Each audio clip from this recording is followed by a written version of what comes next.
Cartesian plane whose vertices are -4 pi 0 7 तो the quadrilateral चतुर्भुज बनाना है कार्टेशियन प्लेन पर।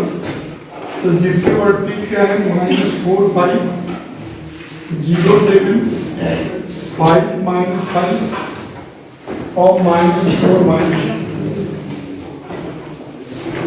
और इसका एरिया निकालना है। यानी कि आपको इसको इंगित करना है पहले कार्टेशियन प्लेन पर। थोड़ा लाइन टेंथ के क्वेश्चन है, पहले इंगित करना है। इंगित करने के बाद आपको इनका एरिया क्वाड्रिलेटरल का निकालना है। पहले इंगित करेंगे कार्टेशियन प्लेन पर, तो उसके बाद जो है हम क्वाड्रिलेटरल निर्माण करेंगे, फिर उसके बाद जो है हम एरिया निकालेंगे। देखिए जैसे आप जानते हो सभी लोग, हर बच्चा जानता है कि यक्स को यक्स जैसे और एक वाई को वाई जैसे। अभी आप इसको ग्राफ में बनाओगे ज्यादा अच्छा बनेगा, लेकिन आप वैसे ही बनाएंगे। जैसे मान लीजिए एग्जाम में अगर भाई आपको ग्राफ कहाँ मिले तो वैसे बनाने की वजह, जैसे -4 pi तो -4 pi किस क्वाड्रेंट में होता है? सेकंड। तो रेड 4 5 में 2 3 4 1 2 3 4 5 6 हो गए। 1 2 थोड़ा दूरी ज्यादा लेंगे तो चित्र अच्छा बनेगा। अब पहले क्या लेना? रेड 4 5 तो रेड 4 कहाँ होगा? 1 2 3 4 5 कहाँ होगा? 1 2 3 4 5 ये दो। Yes sir. ये होगा red 4 5। Yes sir. Yes sir. इसको लिख देंगे, चलेगा। अब 0 7 यहाँ यही होगा। 0 7 0 7 मतलब 1 2 3 4 5 6 7 0 7 इसको भी लिख देंगे। ठीक। फिर अगला 5 रेड 5 चतुर्थ में होगा। 5 रेड 5 कितना होगा? चतुर्थ। 1 2 3 4 5 रेड 5 1 2 3 4 5 रेड 5 इसको सी करेंगे। फिर डी रेड 4 रेड 2 तृतीय में। Yes sir. रेड 4 तो ये है। Yes sir. रेड 2 मतलब नीचे ये ना। रेड 4 इंगित कर लो इसको डी।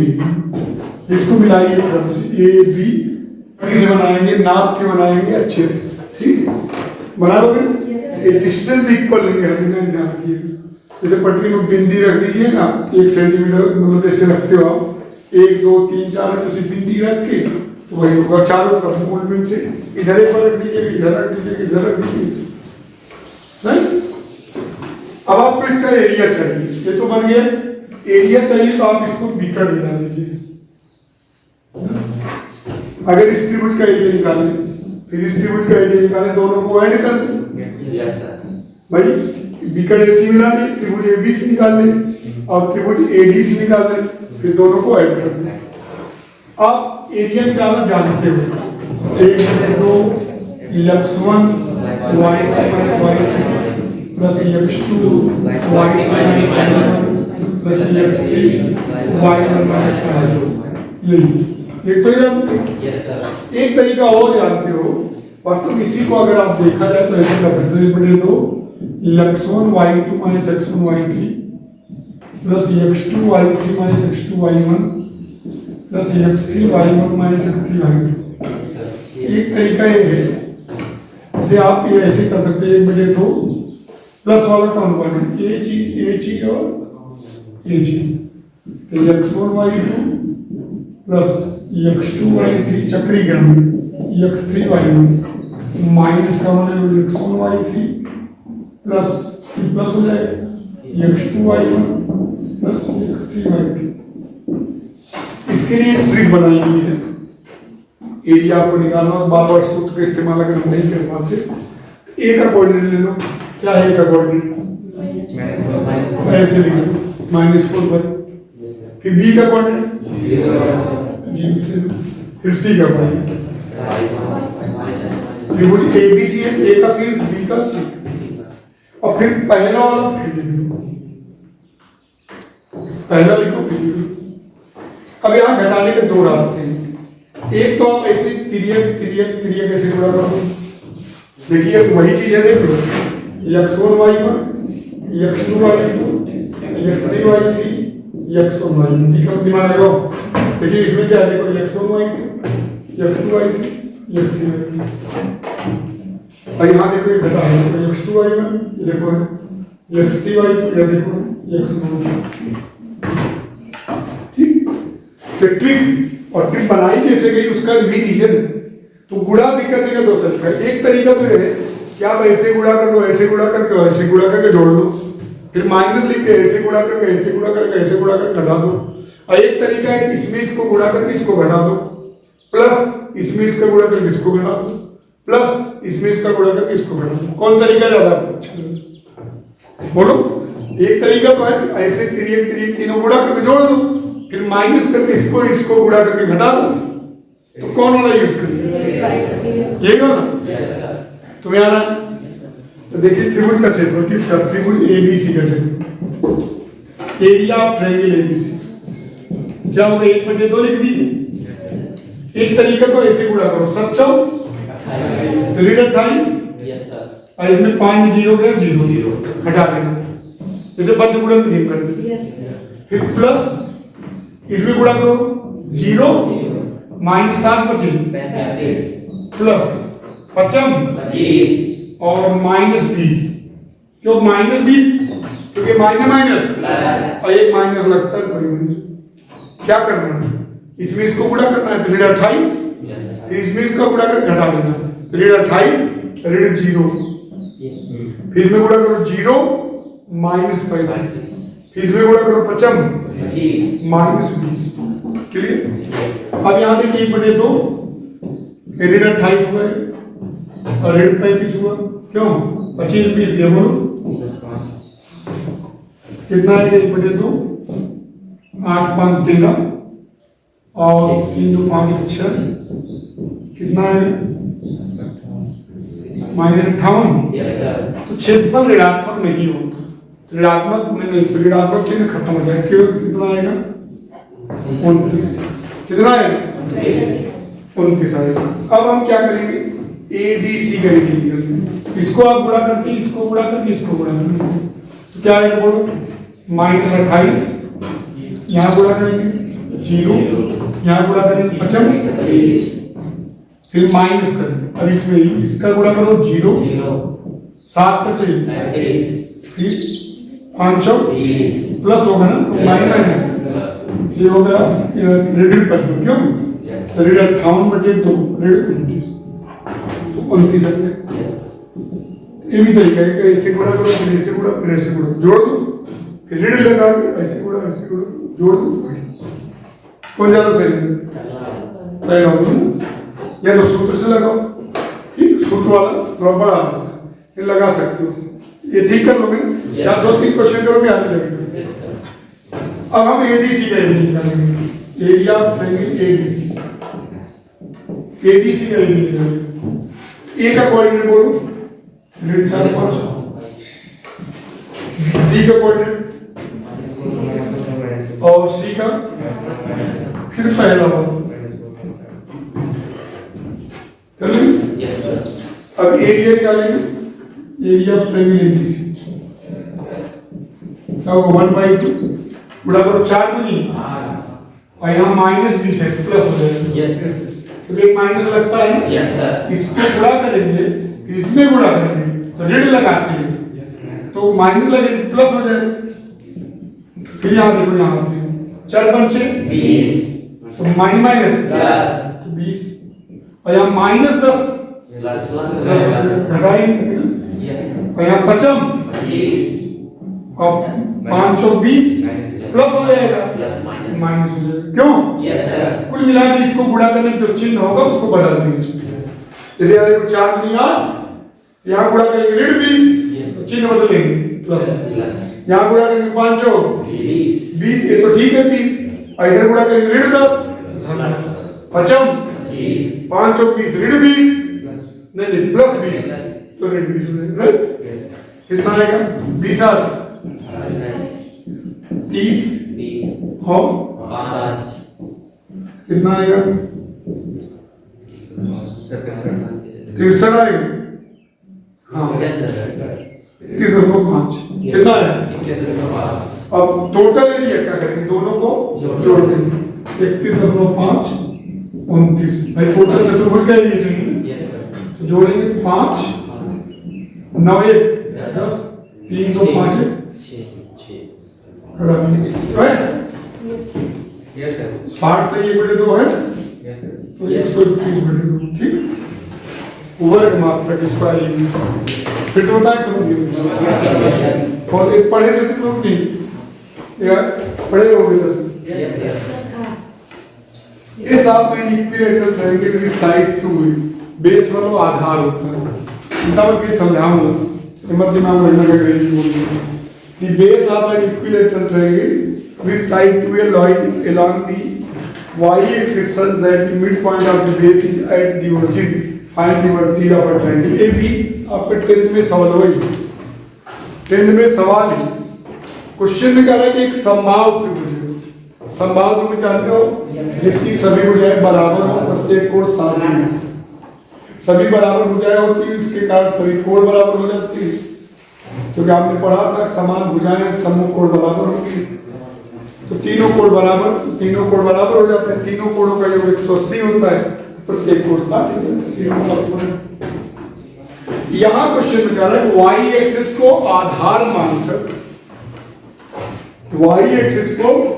आधार मानकर एक समबाहु त्रिभुज की ऐसी रचना करिए जिसका प्रत्येक साइड 2a है और आधार का जो मध्य बिंदु है वो ओरिजिन पे है, यानी मूल बिंदु पर। एक्स एक्सिस वाई एक्सिस होता है, दिमाग लगाइए। एक्स एक्सिस वाई एक्सिस होता है, ये एक्स एक्सिस है, आई वाई एक्सिस। ठीक,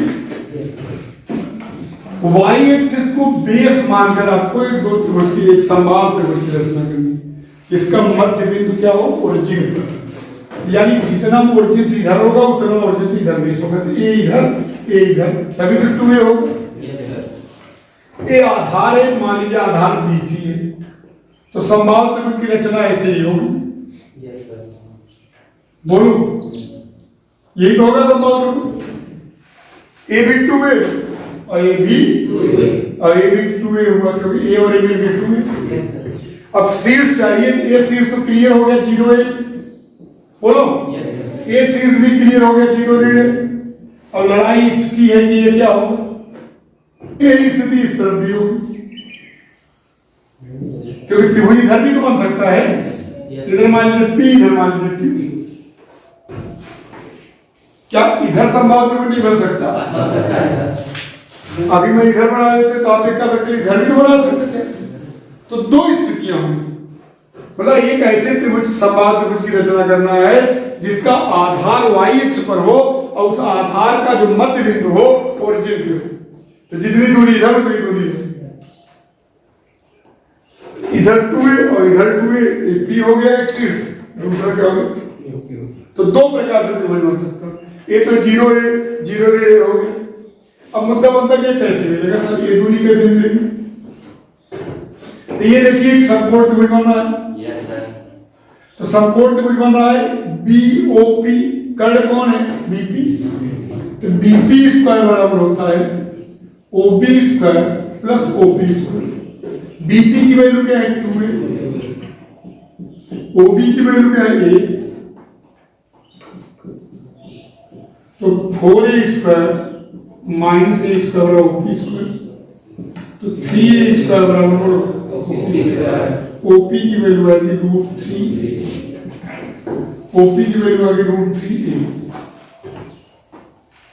अगर OP √3a होगा वैसे भी समबाहु त्रिभुज की जो ऊंचाई होती है √3/2 भुजा होती है और समबाहु त्रिभुज का जो क्षेत्रफल होता है √3/4a स्क्वायर। कभी पढ़े थे हम लोग? समबाहु त्रिभुज की जो ऊंचाई होती है एल्टीट्यूड वो होता है √3/2 साइड, जान लीजिए। और समबाहु त्रिभुज का जो एरिया होता है वो होता है √3/4 a स्क्वायर साइड स्क्वायर। देखिए बड़े आराम से प्रूफ कर सकते हो। देखिए एक समबाहु त्रिभुज है, देखिए कल्पना करिए समबाहु ए भुजा मान लीजिए, ए भुजा मान लीजिए, भुजा यहाँ तो 2 दिया था, लेकिन यहाँ मान लीजिए तो यहाँ से लंब निकाल लीजिए। तो मैंने कहा कि ये दूरी बराबर ही होगी। यहाँ भी इसी के कारण इसको यहाँ ये दूरी बराबर, तो ये देखिए बराबर है, देखो कोण डिग्री है 90 डिग्री, ये भी ये बराबर है, तो बाई 2 हो जाएगा। बोलो भाई ये दोनों बराबर होंगे, क्यों बराबर होंगे? कंग्रुएंट होंगे, दोनों सर्वांग हो जाएंगे। क्योंकि ये भुजा इसके बराबर, ये उभयनिष्ठ, ये 90-90, तो समकोण कर्ण भुजा से दोनों सर्वांग कंग्रुएंट हो जाएंगे। कंग्रुएंट हो जाएंगे तो BM बराबर CM, BM बराबर टोटल क्या है 1, तो आधा बांट लेंगे बाई 2। Yes sir. हर जगह तर्क जरूरी है। आप पढ़ क्यों रहे? तर्कों के लिए पढ़ रहे हैं, ऐसा नहीं केवल एक्सरसाइज लगाने के लिए पढ़ रहे हैं। और जो बच्चे केवल एक्सरसाइज लगाने के लिए पढ़ते हैं वो तो हमेशा दुर्भाग्य में ही जीतते हैं। तर्क बिना किए किसी भी विषय में पढ़ना मतलब बेकार है। 50 लाख लोग हाई स्कूल इंटरव्यू एग्जाम देते हैं, 50 लाख के ऊपर। अपनी यूपी में 55 लाख 60 लाख देते हैं यूपी बोर्ड के। और कितने बोर्ड है वहां? CBSE बोर्ड है, पंजाब बोर्ड, राजस्थान, हर राज्य का बोर्ड, ICSE बोर्ड, बहुत बोर्ड है ना। कितने बच्चे निकलते होंगे? तो अब उनमें से आपको टॉप बनना, उसके लिए आपको सबसे अलग बनना पड़ेगा। या A/2 अब आपको AM निकालना है, तो समकोण त्रिभुज AM लीजिए, समकोण त्रिभुज AM लीजिए, AB स्क्वायर बराबर बोलो AM स्क्वायर, AB का मान बोलो AM का मान निकालना है, BM का मान AM स्क्वायर बराबर A square minus A/2 square. क्यों? A square A square by 2, 4A square A square, 3A square by 2 AM square. AM का मान हो गया √3/2 E। AM का मतलब altitude of an equilateral, altitude है उसकी ऊंचाई, √3/2 गुणे A मतलब भुजा। तब हमेशा याद रखे रहिएगा समबाहु त्रिभुज की ऊंचाई का सूत्र होता है √3/2 गुणे भुजा। वैसे मैं चाहता तो इतना लंबा ना लगाता है, 60 डिग्री होता है तो साइन 60 डिग्री बराबर बोलो लंब कौन है? AM बटे कर्ण कौन है? AM का मान बोलो A sin 60 और sin 60 का मान √3/2, ऐसे ही लगा। तो समबाहु त्रिभुज की जो ऊंचाई होती है, जो एल्टीट्यूड होता है, जो हाइट होती है, वो होता है √3/2 गुणे साइड, √3/2 गुणे साइड। और एरिया का सूत्र क्या होता है? 1/2 बेस कौन है? BC। और एल्टीट्यूड 1/2 आधार गुणे ऊंचाई सुने होंगे, 1/2 आधार गुणे ऊंचाई। तो BC का मान क्या है? कोई बच्चा A पूरा BC है। और ऊंचाई भी निकाले तो √3/4 E स्क्वायर। तो समबाहु त्रिभुज का जो एरिया होता है वो √3/4 E स्क्वायर भुजा का। और समबाहु त्रिभुज की जो ऊंचाई होती है वो √3/2 गुणे भुजा। वैसे भी देखो इसकी जो ऊंचाई ही तो है एक प्रकार, इसका क्या मान होगा? √3/2 गुणे भुजा। भुजा यहाँ क्या है? 2A, √3/2 गुणे 2A, 2 से 2 √3। बोलो यस, बोलो यस। तो √3 हो गया। वैसे भी निकाल ली OP का मान √3। ये कौन सा अक्ष है? इसका कोऑर्डिनेट क्या होगा? √3 क्यों? x अक्ष पर y क्या होगा? ये √3 है तो ये भी √3 होगा। इसका कोऑर्डिनेट क्या होगा? माइनस। क्यों माइनस हो गया? तो त्रिभुज के शीर्ष कौन होंगे? पहले 2 स्थिति होंगी। पहली स्थिति में बोलो 0A 0 ऋण A और √3A कामा 0, और दूसरी स्थिति में 0A 0 minus A minus √3A कामा, कर लेंगे। दो त्रिभुज बन रहे हैं, तो लिखिए वर्सेज ऑफ ट्रायंगल। वर्सेज क्या है? ए या ए। दो स्थितियां होंगी इसलिए बोल लेंगे। अब कोई देगा, कर लोगे आप? अब find the distance between P x1 y1 and x2 y2। एक मिनट, कोई बोलेगा नहीं? कोई बोलेगा? कह रहा है कि इनके बीच की डिस्टेंस ज्ञात कीजिए जबकि नंबर है PQ is parallel to y axis और दूसरा है PQ is parallel to x axis. अब रूपम ने कहा कि सर ये क्या है? इसमें कुछ नहीं। क्यों कुछ नहीं है? क्योंकि डिस्टेंस फार्मूला तो आपने पहले ही बता दिया है सर। PQ बराबर under root x2 minus x1 का वर्ग प्लस y2 माइनस y1 का वर्ग स्वाहा। PQ का मान निकाल लिए। ये डिस्टेंस तो आता ही है, नहीं आता? ये PQ पर ले, देखिए PQ, देखिए PQ YH के पहले है बच्चों, देखो बोलो बोलो बोलो। PQ YH के समांतर है नहीं, यानी ये दूरियां बराबर होगी, ये दूरियां बराबर। एक कोऑर्डिनेट है P का x1 y1 और Q का x2 y2। तो बच्चों और बच्चियों ये दूरी क्या होगी? ये दूरी x2 और ये दूरी किसी भी बिंदु की x अक्ष से जो दूरी होती है वो y कोऑर्डिनेट के बराबर होती है, और y अक्ष से दूरी किसके बराबर होती है? x कोऑर्डिनेट की।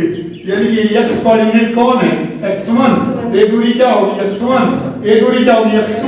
ये दोनों आपस में, इसीलिए अब जान लो, तो मैंने समझाया अगर ये PQ YH के समांतर हो गया तो x2 ऋण x1 0 हो जाएगा। एक प्रूफ, अगर ये कोई रेखाखंड दो बिंदुओं को मिलाने वाला रेखाखंड YH के समांतर है तो x1 ऋण x2 या x2 ऋण x1 0 होगा, क्योंकि इस केस में x1 बराबर x2 हो जाता है। उस बिंदु के जो भुज होते हैं वो बराबर हो जाते हैं, क्योंकि आप दिमाग लगाइए, ये दूरी x2 होगी, ये दूरी y2 होगी, तभी तो x2 y2। और ये x1 होगी और ये y1 होगी, तभी तो x1 y1। और इसका मतलब x1 बराबर क्या हो जाएगा? x2। यानी कि x1 ऋण x2 क्या हो जाएगा? 0। अब मान लीजिए कि आपको मैंने याद करा दिया कि भैया अगर दो बिंदु है, दो बिंदुओं को मिलाने वाला रेखाखंड YH के समांतर है तो x1 ऋण x2 या x2 ऋण x1 0 रख लिए आप, तो भविष्य में भूल भी सकते हो। लेकिन अगर आप समझ लिए कि गुरु जी कह रहे हैं PQ YH के समांतर है, तो समांतर है ये दूरियां बराबर है। x1 y1 ये दूरियां x1 और ये x1 तो यह x1 और ये x2 है, यह x2। लेकिन ननकार लड़कियों बताए थे ये दोनों बराबर, ये दोनों बराबर है। ये x1 बराबर x2 और x1 बराबर है 0 प्लस y2 माइनस y1 का मॉड में लिखेंगे। लेकिन मॉड में लिखना चाहे y1 माइनस y2 लिखो, चाहे मॉड में भी लिख सकते हो, दोनों के बीच की डिस्टेंस और निगेटिव, और दूरी का मतलब निगेटिव तो होगी नहीं। दूरी, बीच की दूरी निगेटिव होगी, और उससे कोई मतलब उन दोनों के अंतर का मॉड, दोनों के अंतर का, चाहे वो वाला निशान लगा। अच्छा अगर मान लीजिए PQ x अक्ष के समांतर हुआ तो तब ये दूरी बराबर हो जाएगी। ये दूरी y1 बराबर y2, तो y1 ऋण y2 बराबर 0। तो यहाँ 0 रखेंगे तो PQ का मान क्या आ जाएगा? बोलो, under root x2 minus x1 का, तो दोनों का मान, चाहे x2 ऋण x1 लिखो चाहे x1 ऋण x2 मान, दोनों के अंतर का